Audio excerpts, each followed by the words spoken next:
Hello everyone, আমি সঞ্চারিকা Julie Banerjee. আমি Bengali আর একটা মিউজিক ভিডিও রিভিউ নিয়ে চলে এলাম তোমাদের সাথে আমার ভিডিওর মাধ্যমে কথা বলতে। আজকে যে মিউজিক ভিডিওর ব্যাপারে আমি সরাসরি কথা বলবো আমার ভিডিওর মাধ্যমে, সেটা হলো যে বেঙ্গলি মিউজিক ভিডিও একে ক্রিয়েশনে তোমার কথা মনে পড়ে। গানটা সত্যি একদমই অসাধারণ গান।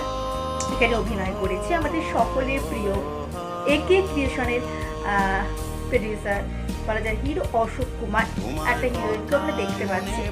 তো গানের দৃশ্য সত্যি সত্যি অসাধারণ। আর এই গানের সিঙ্গার প্রডিউসার তো আমাদের অশোক দা, সিঙ্গার রিলিক্স তাদের নামগুলো একটু বলে দিই আমি। এডিটার শঙ্খা ভট্টাচার্য, আর প্রডিউসার তোমাদের সকলের প্রিয় অশোক কুমার মানে অশোক দা। মিউজিক জয় দত্ত এবং Arup Das, relics Sourav, singer Arup. So গানটা অত্যন্ত অসাধারণ, লোকেশন পারফেক্ট একদমই। সো গানটা যদি তুমি দেখে না থাকো তাহলে ইউটিউবে গিয়ে সার্চ করো একে ক্রিয়েশন আর দেখে নাও আজকের এই মিউজিক ভিডিও যার ব্যাপারে কথা বলছি। গানটার নাম তোমার কথা মনে পড়ে। আর যদি গানটা ভালো লেগে থাকে তাহলে লাইক কমেন্ট বেশি বেশি শেয়ার করতে কিন্তু ভুলো না।